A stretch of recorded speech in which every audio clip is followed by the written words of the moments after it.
Greetings everyone, my name is Etterville, and welcome back to my Let's Play of Mega Maker. During the last part, I covered 2 viewer-submitted levels, as well as 3 levels from the most popular queue. So in this part, as promised, I'll be covering at least 5 or 6 levels from that very same queue. Starting out with Antifreeze by SweetDude. 176 plays and a score of 47. I played 1 or 2 of SweetDude's levels before, so I know it'll be good, especially based off the score. In fact, most of the levels I'll play through in this part, or perhaps all of them, are going to be pretty good based off their score. Okay, we're immediately put into the fray here with Mega Man 4 charge shots. Good to know.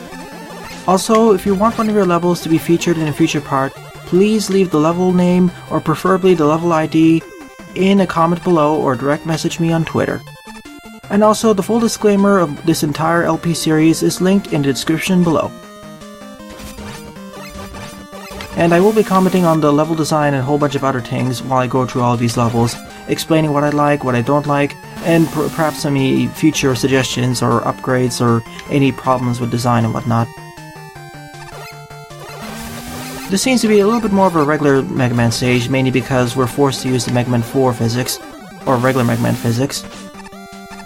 We have no sliding though, so we just have our cha-cha jumping and shooting. I do like how it's introducing the gimmick of these Yoko blocks. In fact, it's a little bit a different iteration of the Yoko blocks because they all appear and disappear at once, so you gotta be quick when traversing through them, otherwise you'll fall into the pit there. And it's a little bit more difficult because of all the tellies spawning everywhere. So this is certainly a fun challenge, a little bit different. Because most of the time we see Yoko blocks, it's for creating pathways that slowly appear and disappear one by one, but here it's all at once. And it's being introduced in a nice fashion too. Okay, this is where it's going part by part.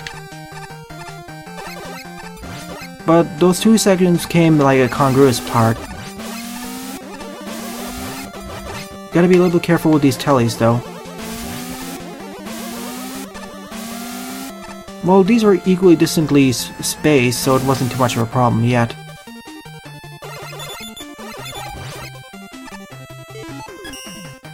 Oh, and that was the end of the stage.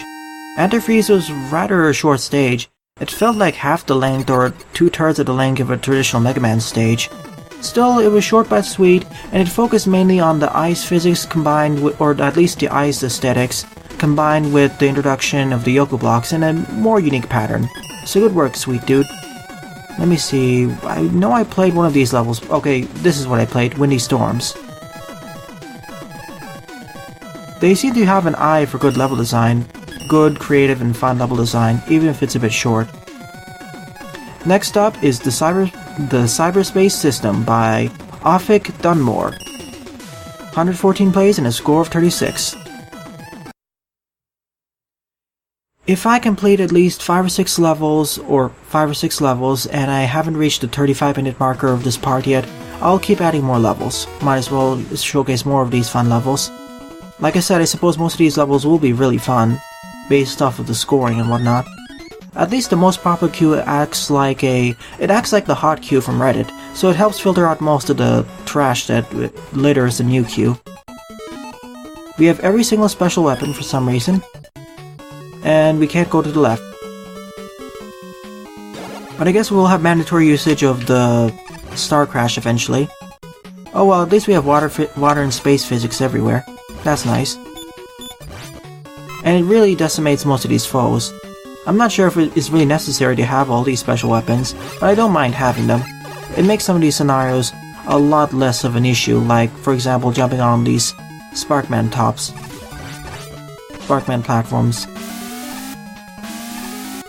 Okay, we have multiple pathways it seems. I'll take the right one for now. I'll take the other pathway once I replay the stage. Nice checkpoint placement, it's a bit more frequent, but it works. That's me being foolish. Is it just me, or do the life pickups seem to restore more life energy than they usually do? I suppose it's because there are 2 small life energies over there at once, that's why. Wow, we even have the gravity hold. This stage is full of a lot of broken power-ups. Well, it certainly makes the player more empowered, but it really reduces the challenge of this stage. Well, I suppose then it'll be like a traditional Mega Man level or Fortress type level, but you have all the special weapons and you can use them in whatever ways you want to. Only unfortunate thing is that we don't have the classic Mega Buster, but I don't think it's really necessary. Especially with how powerful some of these special weapons are at base.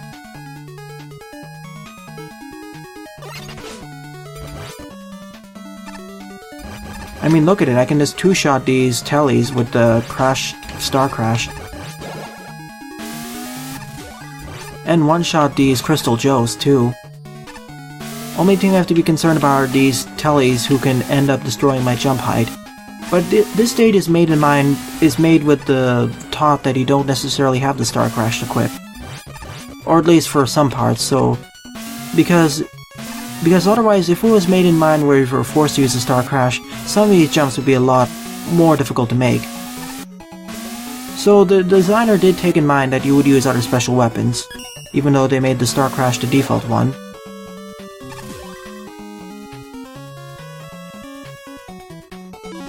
I get the feeling there's something up there. That's not what I meant to do there.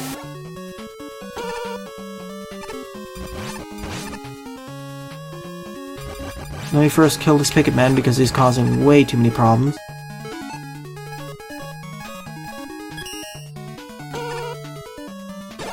Ah, I didn't mean to do... Yeah, the hitbox is a little bit bigger than what I want it to be. Well, it is helpful in other scenarios where I'm a bit close, but here, not so much.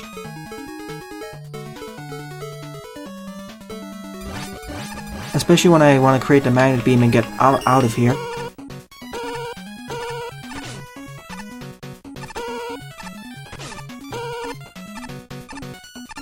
Hoping there's something good over here. No, there's nothing there, unfortunately.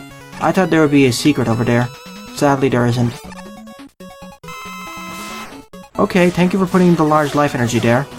Oh, I guess it was there because of all these beaks and that Colton. That's nice, thank you. Okay, here you're kind of forced to use the Star Crash, but this is the first time in the stage you are forced to anyway. Still, an overall nice stage, certainly longer than the previous one, a little bit more difficult, but it's fun, especially with how powerful you are, with all the special weapons in hand, and the Star Crash two-shotting or at most three-shotting most enemies. Pretty fun to use. Most of these enemies would be a lot more dangerous to deal with the Mega Buster, but the Star Crash makes them a cakewalk, most of them at least. Ah, we can take two pathways, up or down. Well, if there's another thing that this stage has going for it, it's all the pathways. Okay, this is just for this. Well, I already have an E-Tank, but I'll go for it. And of course I'm going to use the Magnet Beam because why not? I'm not going to take the risk, especially with the glitchy Sparkman platforms. No siree.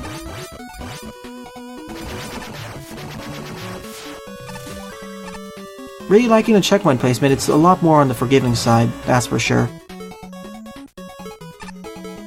I'm just gonna I'm gonna at least showcase the challenge a bit, so I will just use the Elect Beam instead, so I can at least have some sort of a challenge. I could also, of course, also use the Flash Stopper and just completely circumvent the challenge too, but I'd rather not. Okay, that alternate pathway before was probably for an extra goodie, like an E-Tank, so I don't need to check it out. Oh no. Okay, I thought these were red force beams, but the generators are green, so I have no concerns. Yet. Now we have the yellow force beams, which are a little bit more dangerous, so the next ones are going to be the red ones, I suppose. Yep, they are. So I'm just going to freeze this because I don't want to deal with this. Now I'll deal with it. At least they're slowly introducing the force beams, and you have a lot of leeway in between when each force beam gets sent out. So that's a plus. And now we're entering the boss room. Nice solid stage, a little bit longer than most Mega Man stages, but it was fun. It felt like 1.5 in terms of a Mega Man stage. And that's in regards to a fan game. Okay then. We have a reference to the... what was it? The Booby Trap in Mega Man 2. But this time, of course, we don't need to destroy all of these beaks to get across. We only need to destroy a few of them. Plus, unlike that boss fight, we actually have access to... two large weapon pickups. Plus, we only need to destroy 2 of them in order to get across. So it was a lot easier. Really, if the Boo Beam Trap in Mega Man 2 actually had 2 large weapon pickups during the boss fight, it would be a lot more tolerable.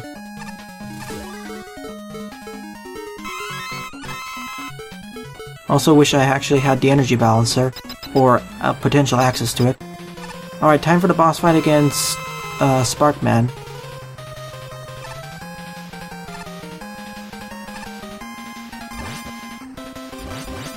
Oh, is there a time limit? I think there's a time limit on this one. Never mind, there's no time limit. Okay, he's unaffected by the time stopper, but... a flash stopper. But, of course, it stops these from moving forward. Okay, the Metal Blade is his weakness. I saw something down over there.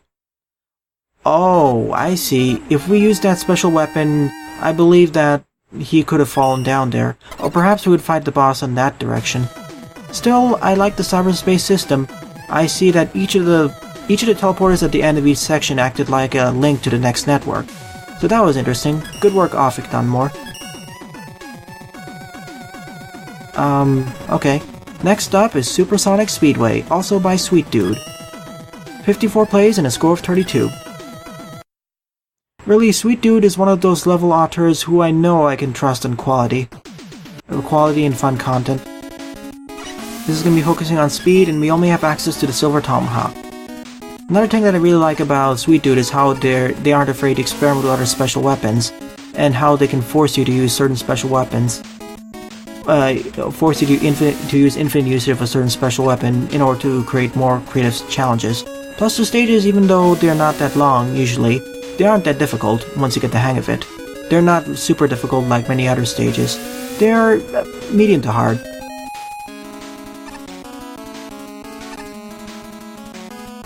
See, this is another thing. They also use gimmicks in interesting configurations that you don't necessarily always see. Like here, I think they used some certain oversights with the level creator to create a super fast, conveyor belt. As you can see here, I zoomed from the left to the right of the bottom screen when I was on here. Okay, I see the gimmick of the stage. We have these super fast conveyor belts from Metal Man's stage, but we have to be careful with all the obstacles so we don't impale ourselves on instant death hazards, like the force beams, and eventually spikes, I suppose. I think what they did was they used a text editor, and they layered multiple conveyor belts on top of each other to increase the speed. I think that's what they did. See, here's where I failed the challenge, because I need to jump at the correct time. That's where the name of Super Sonic Speedway comes from. But every one of these challenge rooms at the beginning actually has a checkpoint, so it's fine. It does glitch out the platforms a little bit. As you may have noticed, because if you go too fast, you can end up lodged in between each ladder but climbing upwards. But it's fine.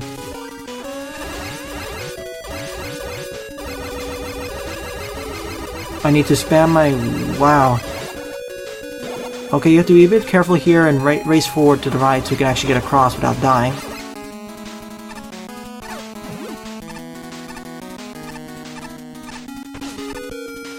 Yeah, I expected that to happen. Although the direction of these conveyor belts is pointed the wrong way, it's pointed left. I have a hunch. Yep, that's pointed to the right, even though it's pointed the other direction. For some reason, the arrows are pointed the wrong direction. Wow, it affects the enemies too. That's quite impressive. I didn't expect that interaction to happen. I suppose this was a glitch of using a text editor and combining all those conveyor belts. If you're watching this, SweetDude, or anyone else knowledgeable of creating this super fast conveyor belt effect, please let me know how it's done.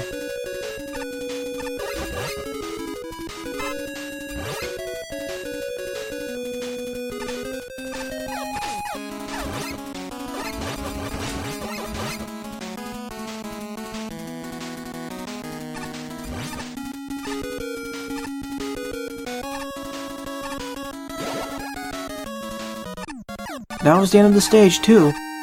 Kind of a shorter stage, but it was a more challenge-based one in the first place, so it's fine. However, I'm not done just yet. I want to check the lore pathway. I'm curious, I'm kind of suspicious that actually leads to an alternate pathway. but I need to be really fast in order to get there. Nah, I can't do it, unfortunately. That was just a showcase to show how fast the new conveyor belts were. It's to introduce a gimmick. So overall, smashing job, SweetDude. I liked it more than the previous stage of Antifreeze. It really utilized the super fast conveyor belt gimmick pretty well, and I would like to see this gimmick taken further in more challenging, more creative levels, especially combined with other gimmicks, and perhaps other Mega Man fan games. Mega Maker 3, hint hint.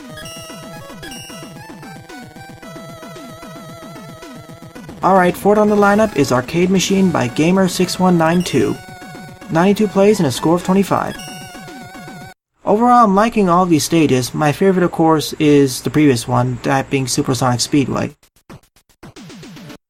Also liking that not all these stages actually have a boss at the end. INSE insert coin. Ah, creative. That's what you usually do for getting extra credits in arcade machines before you start. And by going to the teleporter, it counts as inserting a credit. Okay, Donkey Kong, okay. So we're going through a slew of arcade game recreations. Too bad we don't have custom boss fights. Then we could have fought Donkey Kong at the end of this. And had barrels and whatnot. Oh, I see that. And we have a whole bunch of special weapons too to make this a lot easier. Thank you for giving me that. And Mega Man 5 or 6 Chart Shot, let's see here.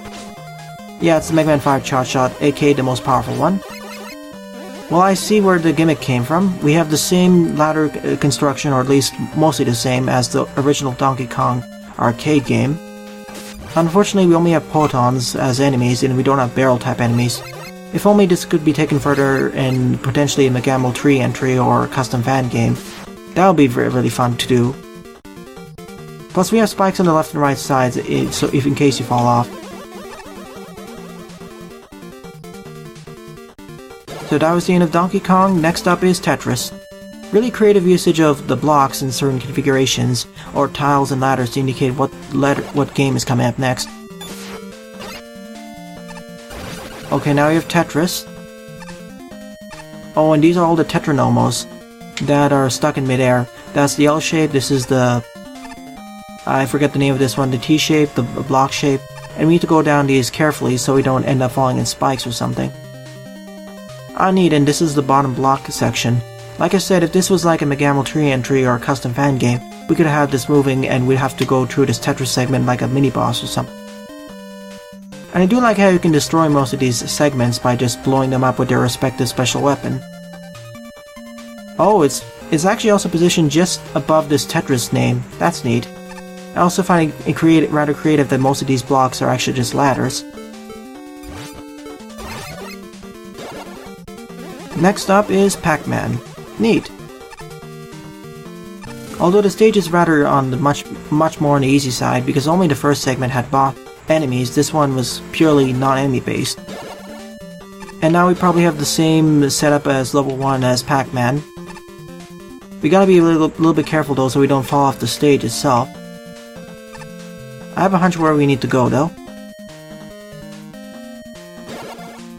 Yep, I expected that to happen. I was supposed to go there. Okay, I need to find my way across in order to get to the stage. It is a maze after all. I guess the exit of this stage, or exit of this arcade machine recreation, is up there above where the ghost would be. Too bad the ghost won't be chasing us. Probably on the top right. That's usually where stuff happens in Mega Man.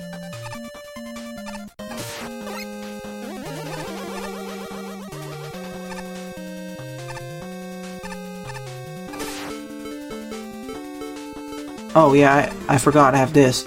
I can just make super jumps. Let's see what the left one leads to. Oh, okay, so this is how you get to the end. And at last we have enemies who are a threat. Okay, next up is Centipede.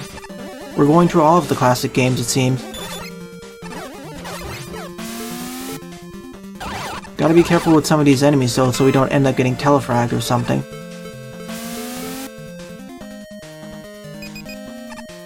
I don't want to risk it, so I'll just go over here.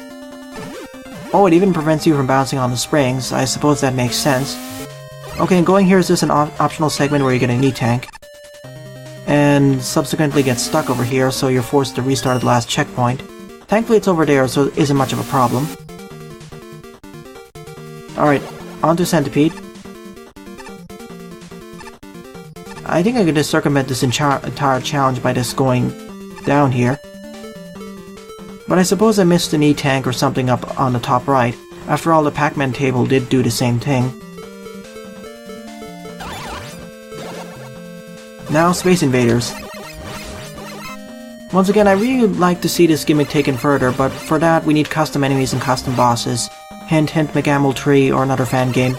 I would really like to see Mega Man vs. arcade recreations. That would be really fun. Thank you for illustrating and directly indicating that we need to use Rush Jet in order to cross this chasm.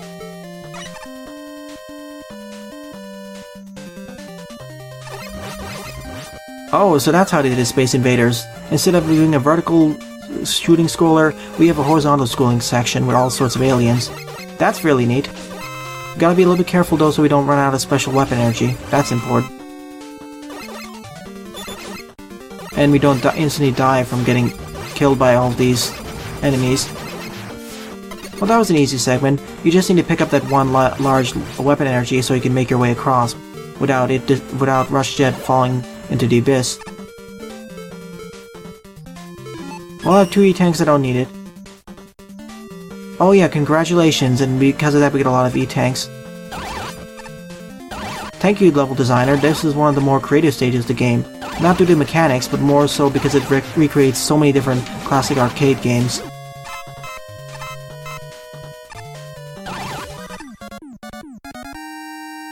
So great work.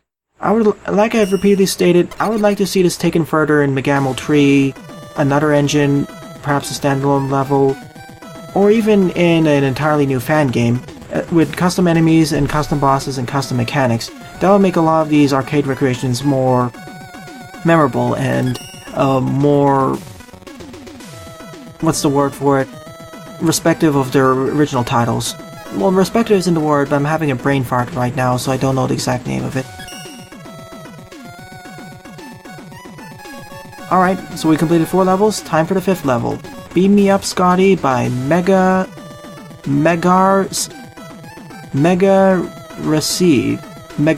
sorry. 56 plays and a score of 20. I was reading that name incorrectly. As I said, I really like that many of these stages don't necessarily have boss fights. Oh, that's why they call it Beam Me Up, because we only have access to the magnet beam. Thankfully though, we can actually dissipate it at any time, just like I mentioned in the previous part, where if you let out a magnet beam, you toggle on and off the pause screen, it'll disappear. Of course, you can also just toggle your quick weapon switch left to right and it'll do the same thing, even though we don't have another weapon to switch to.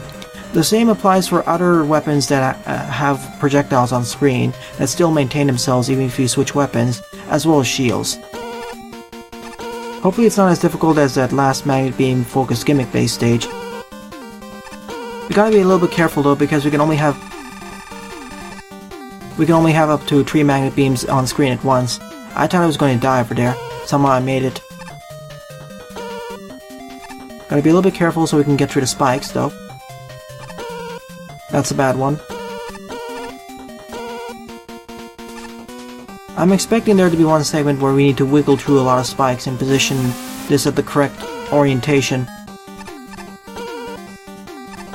Oh, I didn't expect that to happen. Oh, I thought it was going to be telefragged over there. And we can set the magnet beam to be really far, so it makes it a lot easier to use. And you can get rather high with this, if you know what you're doing. Plus there's no weapon... wow. Plus there's no weapon energy restrictions to worry about.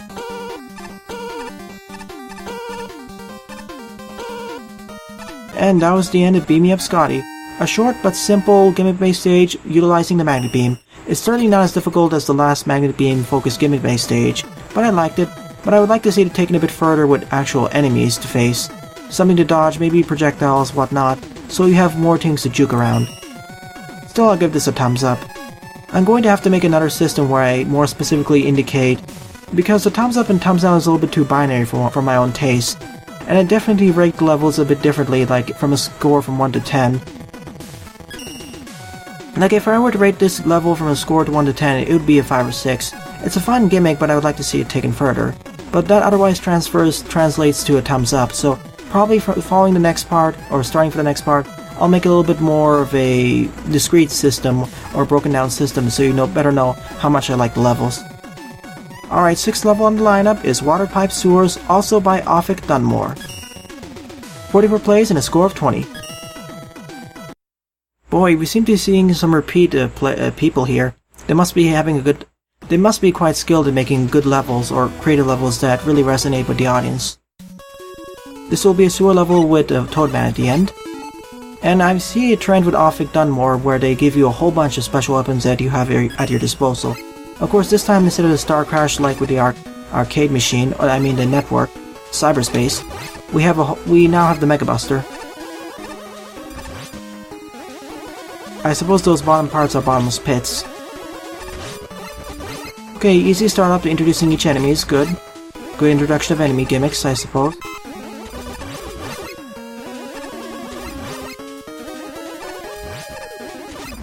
Nothing too difficult so far, but I suppose this is introducing it close enough. We're at the top side, now we're entering the waterfall segment, and I believe we'll end the stage with a sewers. From the trend of the previous stage, based off of what I've seen, I suppose that this stage will be 1.5 times the normal length of a normal Mega Man stage. That being a traditional Mega Man level, somewhere between a traditional Mega Man level and a traditional Mega Man fan game level. So this will probably be about 50 screens long, not counting extra pathways. So we're in the sewer or sewage treatment facility now, with all of those water segments. I believe the bottom portion is instant death. All these water portions really make me want to have the Rush Marine. It was criminally utilized in Mega Man 3. But it was used in quite interesting fashions in Mega Man Revenge of the Fallen, especially in stuff like Toadman's revamped stage as well as in the Wily Fortress stages, and Centaur Man stage 2. So I would like to see it added to this game because there are a whole bunch of possibilities with having water-based segments and being able to navigate through them more easily. It's similar to having the Rush Jet, but having more freedom to move around.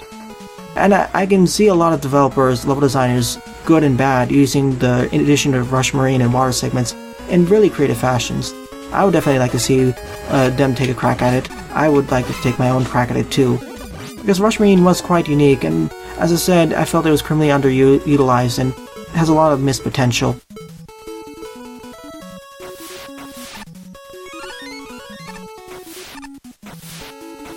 I thought there would be a secret pathway up there, but from what I recall in the Mega Maker engine docks, you can only make transitions between rooms upwards if you're going on ladders. You can't transition upwards if you're on something like a Sparkman platform, elevator, or if you just jump up high enough.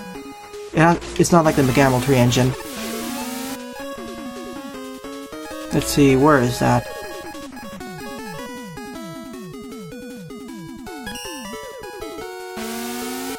I swear I had that somewhere. Well, at least I have the charge kick, so that makes it easy enough. I swear I had the flash stopper over there. Guess I'm making a mistake. I'm misremembering.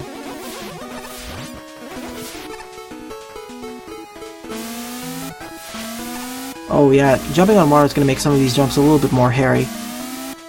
But most of these Yoku Block segments are easy enough anyway, so there's nothing to worry about. The only concerns are something like these falling platforms. If anything, these stages made by SweetDude or Offic Dunmore, they feel more like Fortress or Special Base stages. Especially with all the special weapons you have access to. I'm gonna take the upper pathway and see what they have to offer.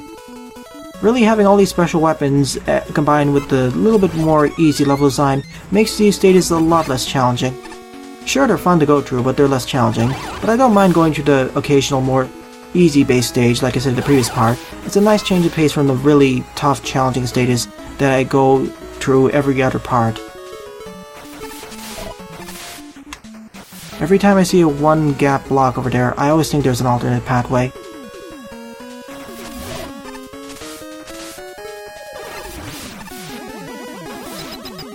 Oh, we're at the end of the stage right now.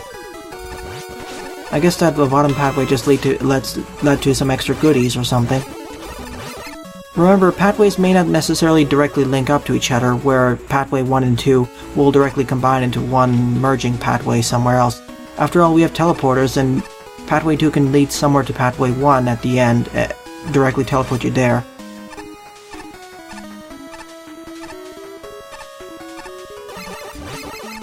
Oh, this is one of the segments where you're gonna be a little bit more careful though.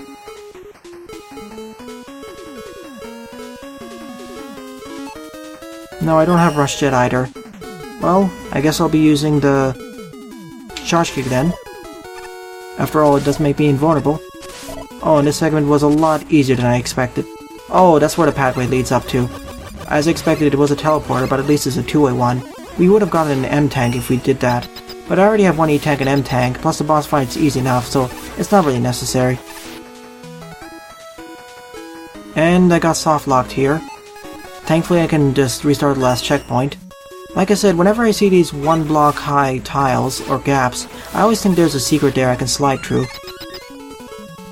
Well, it's Toadman, and I suppose water conducts electricity, so maybe Elect Beam? No. Okay, it's a Surf Snake for some reason. Well, I suppose snakes eat toads, so it does make sense. Well, that was certainly a fun stage. I kind of liked the cyberspace stage more so than that one due to more challenging gimmicks and allowing you access to infinite usage of the Star Crash, but still it was nice and fun. Like, whereas I would give the cyberspace stage 7, I would give this one more like a 6 or 6.5.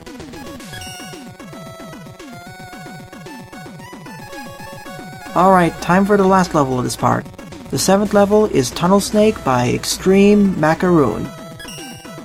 21 plays and a score of 8. A little bit less scoring, but I suppose it got a lot of points in a short duration of time.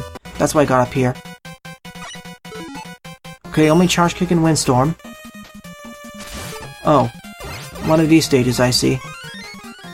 Okay, I was thinking it was a bottomless pit, but no, that was just for an E-Tank. And because we have infinite usage of the Charge Kick, there are going to be a whole bunch of challenges based upon it. I am sure about it. Like this, for example.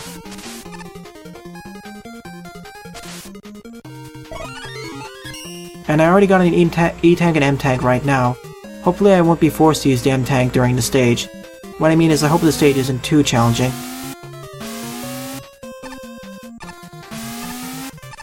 Oh, I thought I would have to... I was really worried there I would have to do a mid-air turn or something. But these Yoku Block segments are relatively kind.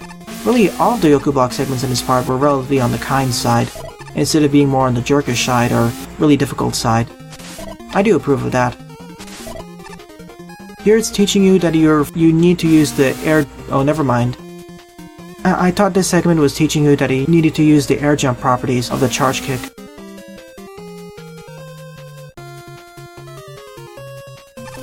But I think we'll eventually need to use that. We're at the boss fight already?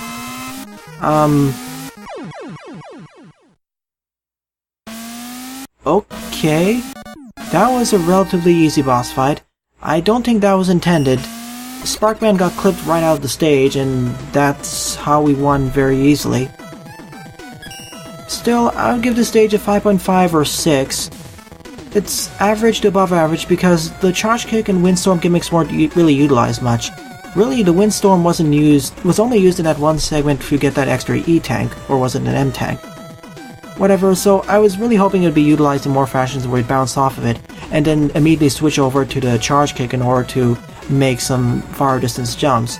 And I was thinking it would do a lot more air jumps or air slides using the Charge Kick, so I feel like there was a whole bunch of missed opportunities there with this level. Oh, wait a minute, before I actually end off this part, there's one thing I would like to do. That is, actually replay the boss fight and take a look at the stage. I have a strong feeling that the developer didn't intend the boss fight against Sparkman to go that easily. So let me place Mega Man down over here, and let's try refighting this boss properly. I suppose the reason why the Windstorm was given was because it's Sparkman's weakness. Okay, now we're not glitched over. Hello? I was expecting that to happen, but unlike the last one where we got clipped in between the wall, we died instantly here. I think Sparkman's weakness here is the windstorm. That's the only reason. That's one of the only reasons why we were given it. And it completely tears right through him.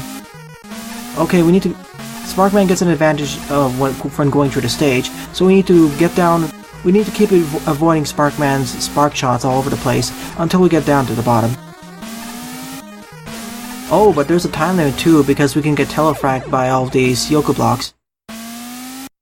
Oh, never mind, we can't be telefragged by the Yoku blocks. Unless we jump, of course. In that case, we can potentially be telefragged. So that's how you're supposed to do this boss fight, instead of it completely glitching out on us.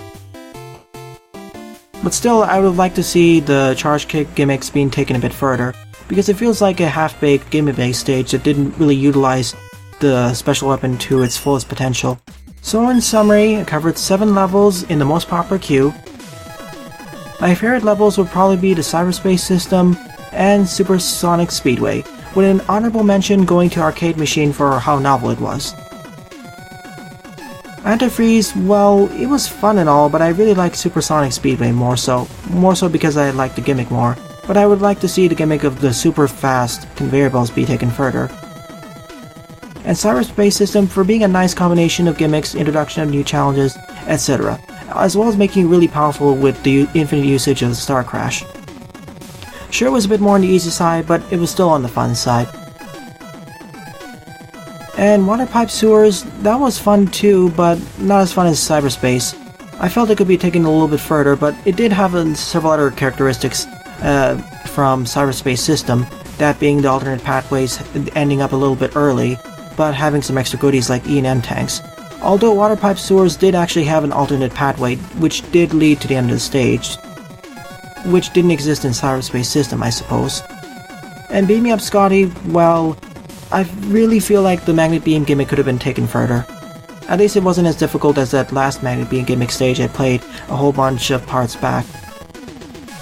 So in the next part, I'll be covering a whole bunch of viewer-submitted levels, mainly because I'm getting a whole bunch of them in the process, and my queue is getting rather long. I'm kind of planning on the fact that after every 2 parts there'll be a viewer-submitted level. This will hold true as long as I get a whole bunch of levels from viewers. Well then, thanks for watching and have a nice day. Toodles!